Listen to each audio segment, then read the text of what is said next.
Nó hai con ấy tên chạy su thì con đang tàu su thở chạy nhưng mà cho mà một nó đi bên này mà con đang người su này là bên này phải đi bên mình đi hết có nên mà năm khỏi dương máu thôi khu dương chạy đi đang nâng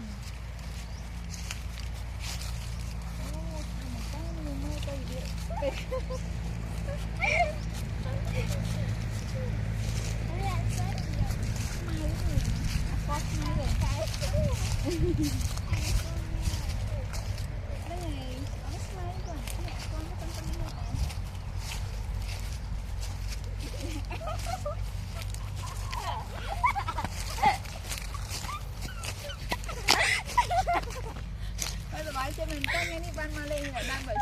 bởi xui ra